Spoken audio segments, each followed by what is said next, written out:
Hi there, welcome to my channel. Today I'm going to conclude my topic on how to love and how to be loved. So stay tuned, okay?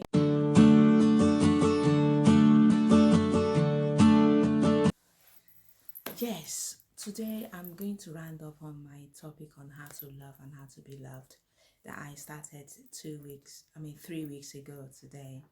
So to round up, I'm going to talk about agape love in this video, and I'm also going to talk about and then I'm gonna finish off with mania and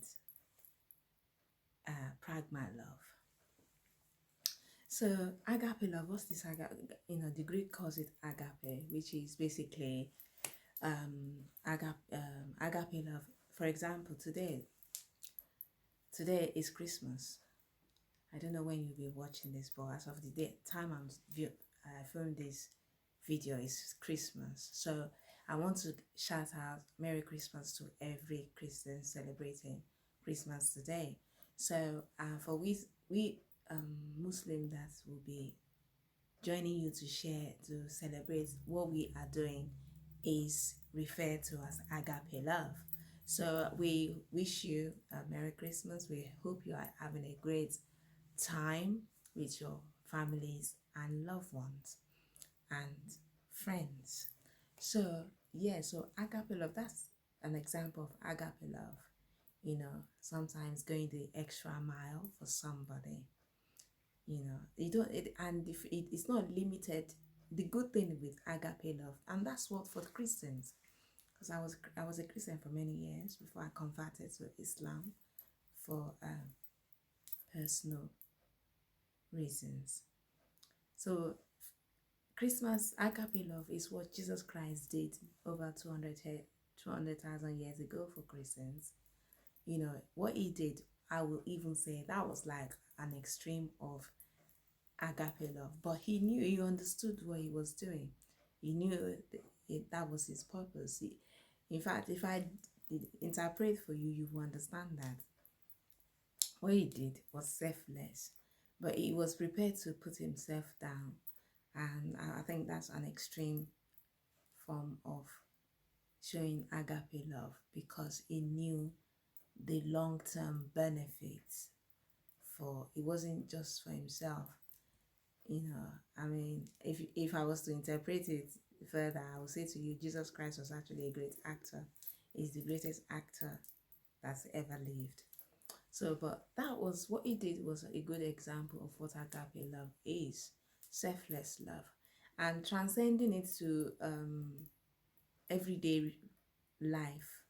I would liken it to also means, it's a love that we show to one another within our community without us even realizing. It's a love that is encouraged by government directives and policies, and day to day good morals of treat others the way you would like to be treated. That's what I liken it to be. Selfless. It's not selfish. You're considerate of other people. When you are in public space, like you want to get on the bus, for example, and there's a queue, you join the queue, you won't want to jump.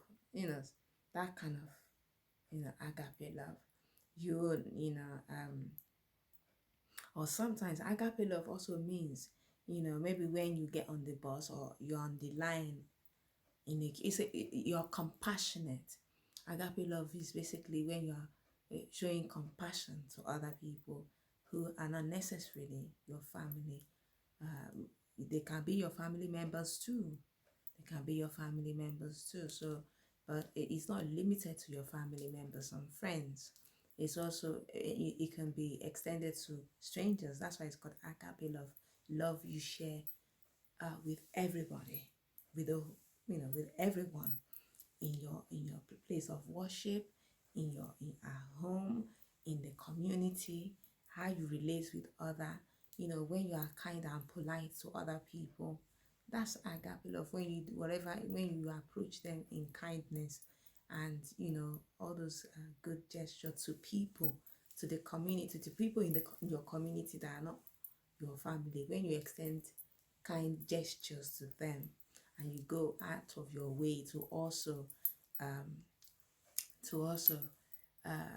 appreciate, or to also sort of like acknowledge them, or I would say that selfless love. We're talking about agape love. So that's agape love. Is not selfish. It's not really romantic. It's a friendly type of way of expressing love to other people. It's a being friendly to people, and just being generally kind. And that's basically what agape love is. Like today now, everyone that's celebrating Christmas, for us, when if it's if a Muslim, if it's Eid and things like that, they'll share gifts, exchange cards, Christmas cards, and gifts with around the community, people, your neighbors. You give them food, you give them cards, greeting cards. People at your place of work and things like that. That's agape love, showing kindness, showing compassion, and without necessarily knowing that person. So without them being related to you, that's agape love. Not getting in the way of other people, being considerate when you are living with other people. For example, you share a communal area, you're considerate of other people. You take, if they complain, you take their complaint into consideration. You actually think about it, or and things like that, or you try and avoid such thing from happening. You try and relate with other people in harmony. And I said, government rules and regulations also encourages agape love, in an indirect way. Like, for example, not trespassing in other people's space, or home, and right of way, and and things like that. So that's agape love. So it's not romantic. It's not the romantic, like, I think you put it simply, it's the friendly kind of way of expressing love and kindness to other people. Saying, like, saying hello to your neighbors. For example, when you see something going wrong with your neighbors, around with your neighbors properties or something, you keep them, you let them know, being sort of like your brother's keeper. That's why we sort of like an agape love to, you are supportive of their visions and dreams and things like that.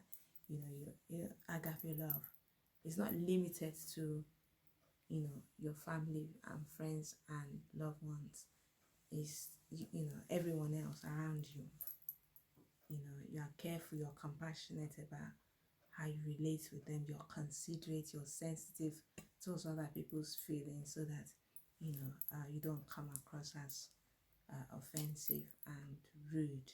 So that's agape love, which is very important, to live in harmony and in peace with your neighbors, your family, and the society at large. So it's a very important aspect of our society, agape love. That's what makes some societies stay in harmony and is not in chaos or in war, or in anarchy and things like that. So that's that's agape. So the next one I want to talk about is pragma love. Pragma love is what the Greek refers to, is the Greek words for endearing love, which exists between mature couples, mature couples who have come together, who are actually in love. So I liken it to sandwich. It constitutes, I will also say it constitutes of ludus and eros love, because the ludus and eros love is the feeling, is like sandwich. Pragma love is like a sandwich. So the ludus and the pragma love is like a sandwich. So the feeling in between is the ludus and eros love. So, and in my last videos, if you haven't seen it, watch it. I talked about ludus being the flirty type of where it's a form of communicating romantic gestures to the other person, and it's also, it's between two people, two couples. So it's a way of communicate or flirting with other people to communicate a love interest or some kind of romantic interest. And eros is the romantic interest, the passionate and heated passion between two couples. So I talked about that one in much detail in my previous video before this one, so look out for that. And so that is the feeling in this pragma love. Is an endearing love. It's two people who are actually, they are not discovering love, they are actually already in love, and at this stage they want to take their relationship further. That's pragma love. So when you are courting a guy, for example, or a lady, and both of you are really in love with each other, and you want to take it to a pragma level, what you will do will be to say, oh, to start living together. For example, you start living together, and you can decide to marry, you can decide to go into an holy matrimonial, become a couple proper, make it official, get married, get the family involve the family, let the family know, and then you guys get married. And the thing with pragma love is that is you are in love with each other, you are ready to be committed. Both of you actually want to be committed, and you are at the stage where you want to take your relationship more seriously. And so you go into commitment, such as living together and sharing the bills, doing everything together, and and working out your relationship. So it also means you pragma love is you are ready to spend the rest of your life together with that particular individual. Note that it's between two couples, not it's between a guy and a lady. So it's not, if you have multiple partners, for example, or you are into polygamy marriage, there's no such pragma love does not exist. It's a kind of mature type of love whereby after a long time of being together, you still continue to work at your relationship, not tolerating it, not just being there because I don't know what society will say, but because you are both in love and you are working at it, no matter how long, for as long as you remain together.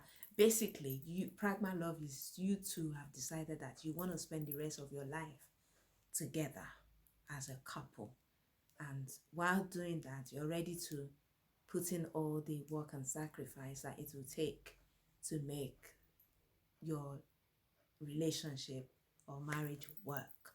That's what happens in loving marriage. So, and that's pragma love. Okay, that's pragma love.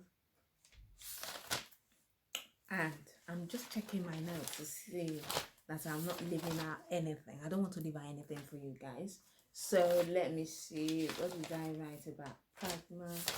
I think I've said everything now, but just in case I am missing anything. So yeah, it's a type that's romantic relation between yeah, I've said everything. I've said everything actually. Appreciating one another, being accountable to each other, looking out for each other, and basically taking care of each other, and being each other's helpmate. The man is the helpmate to the woman, and the woman is also the helpmate to the man. So you come together, and you may decide with pragma love, you may now decide to start a family, and you may not decide, and you may decide not to. It's entirely up to you. So you may just decide to have children and things like that. When you get at that stage, you're committed, you to be faithful, that you will be faithful to each other. So it means that pragma love means that is basically what I think is the love that is marriage really. Is marriage. Is not that is the kind of love that I expect in a marriage, or the kind of love that becomes marriage between two couples. So, but it doesn't have to be. Some people these days, some people may decide not to be married, but they want to be together spend the rest of their life together. I don't know anyone though who want to be together for the rest of their life and not be married. I mean, some people have a different school of thought. Some people believe that if they get married, they may not last and things like that. So they have some belief about marriage being not for them and things like that. So, but that's basically what pragma love is. You and your partner, you decided to come together to be to take your relationship more seriously, to be committed, to be devoted to each other, to be devoted to the marriage. You've taken it as as a course, as a journey. Just you want to take the rest of your life together. You want to start that journey of spending the rest of your lives together and be faithful to each other. So if you're in a long-term relationship and you're not faithful to each other, then pragma love is defaulted there. Is default. So that's pragma love. So it's a committed, and if you're in a long-term relationship and it appears that it's only one person that is committed, that means pragma love doesn't exist, it's defaulted.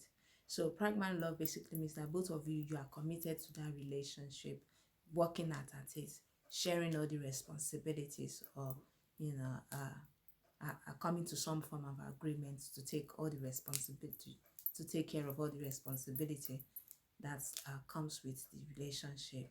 You're committed to be faithful and loyal to each other. If you're in a relationship and this is not happening, then pragma love is not in that relationship. That relationship is just, you're just being tolerated. You're just in a relationship tolerating to be together because it's just the thing that you need to do.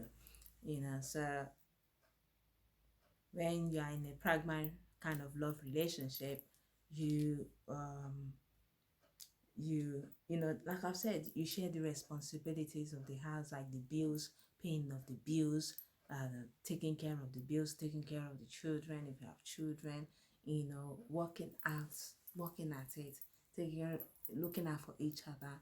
So it's an endearing love, and not for as long as you both remain together. It means also remembering special moments, your anniversaries, your birthdays, special occasions, being there when whenever the occasion calls for it. So that's basically pragma love. I'm gonna stop there. That's pragma love. So yeah, so pragma love is romantic. Everything you find in eros will also be in it, will also be part of pragma love. There's the romantic gesture, there's flirting. So that's what keeps it endearing. So if that's missing, then pragma love may fade with time. So I'm just adding my own adasa to it. I'm just adding my own curry, my own pepper to it. But that's basically relating it to everyday situation and everyday living. So that's pragma love. The last one I want to talk about is mania love. Mania love is what the Greek is the Greek word for obsessive love. Obsessive love. Now, it's good for someone to be doting over you now, because they are like, at that moment they are really into you, and they love you, and their way of showing that they are into you is their way they may be appear obsessive, because they just want to be with you all the time. They enjoy your company. Maybe they call you frequently than usual. Maybe you're just knowing boy meets guy. They're just cutting, the at the early stage. So obviously it it will appear as if they then you want to be with each other, or one person is doing it more than the other, and it's like, or maybe the guy is doing it more, or the guy, it could be any one of you doing it more than the other.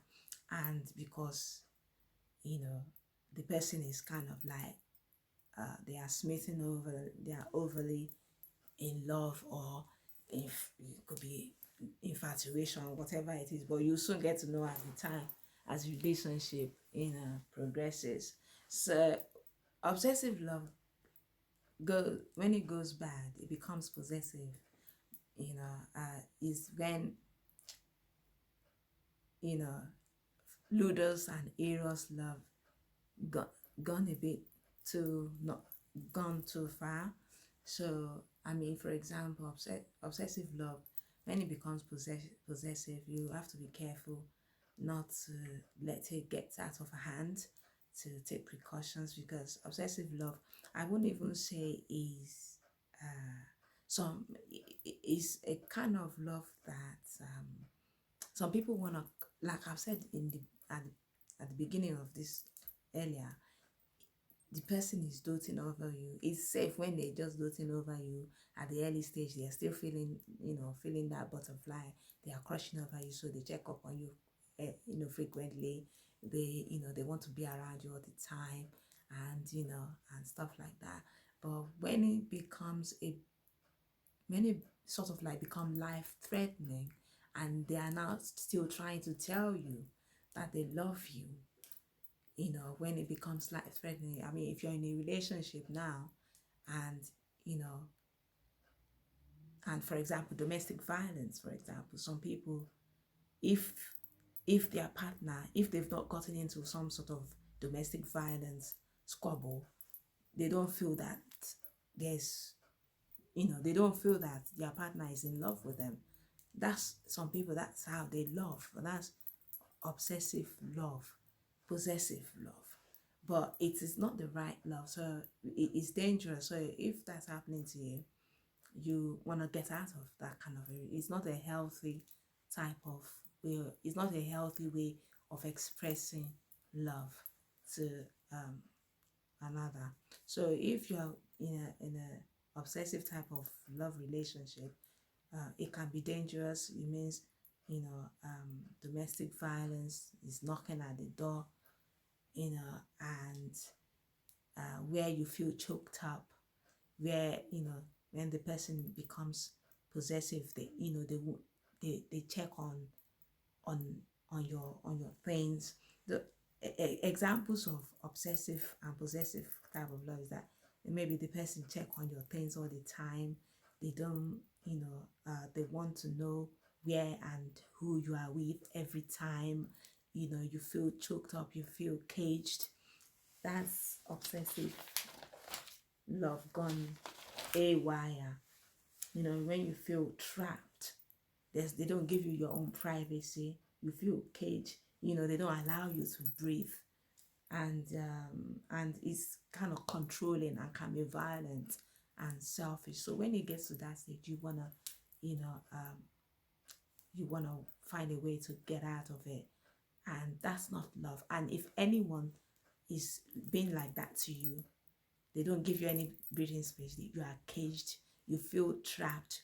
You feel it like you're in their bondage, and on top of it, they feel like they turn you into a punching bag. That's then at the end of the day, they tell you that is because they love you. It's a lie. It's a big lie. Don't fall for it.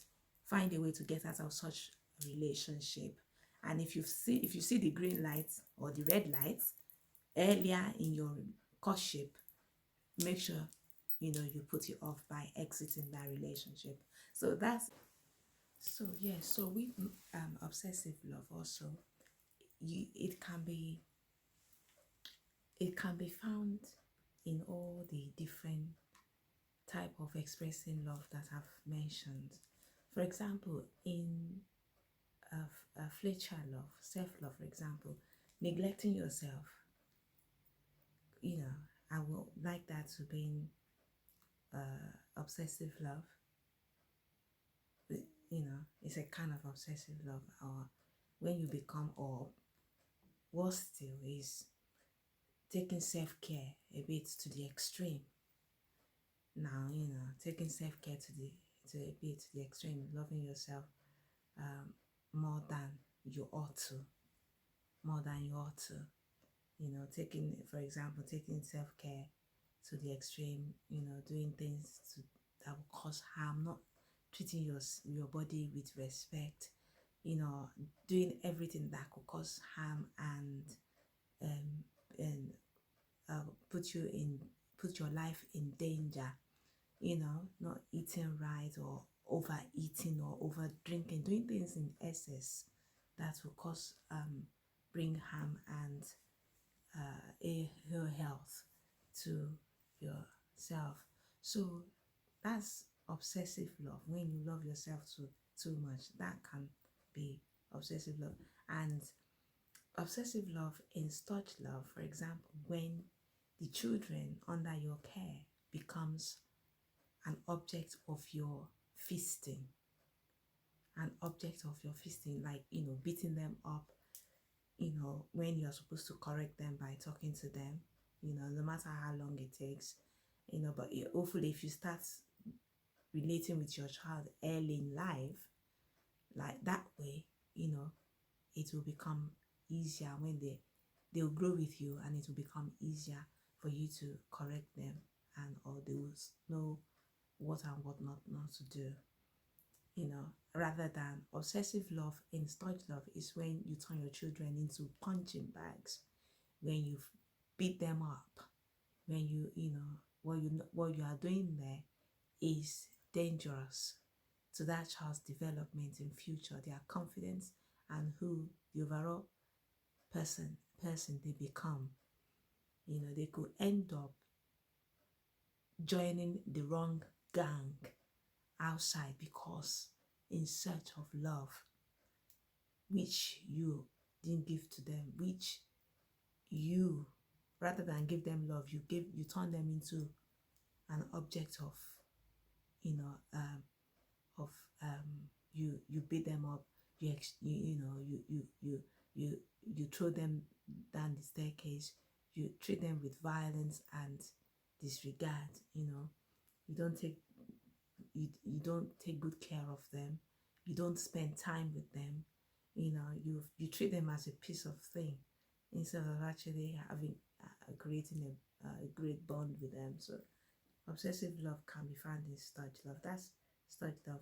Treat it when you are violent towards your children, or when you neglect them, and you don't spend enough time, you don't really, when you basically don't do the when you are not doing, when you do the opposite of what I've mentioned in my previous video, that's obsessive love is touch love. And of course, in Ludos and Eros is the same thing. I've just said it there. When the person becomes, a bit too possessive than ordinary, like, domestic violence and abusing your wife or husband all the time, not contributing, equal, not contributing towards the upkeep of the house, and and all those things, insulting each other, attacking their emotions, as well as their attacking your other half emotionally and physically. So that's obsessive love. Is the unhealthy path way, an unhealthy way of expressing love, as I've mentioned. Just doing things a bit, taking things a bit to the extreme, not a bit to the extreme, and still telling the other half that that's your way of expressing love. So that's mania love. It's an obsessive type of love, and if it's unhealthy, it can be dangerous to the parties involved. So I hope in this new, as we enter into the new year, those of you that are in such relationship, you will make it a part of your new year resolution to, you know, get out of it and start your life on a new and a clean board. So I'm gonna stop here. So I'll see you in my next video. If you like this video, please indicate by leaving me your comments. Let me know what you think of what I've said. If you know, let me know what you think of all the different forms of love I've mentioned, and I want your input as well. And you know, I'll look at them and I'll get back to you all. So, and thanks for stopping by. Please do subscribe, press the notification bell, so that whenever I put out whenever I put out videos or content, you know, you'll be informed. So I'll see you in my next video. Much love. Wow.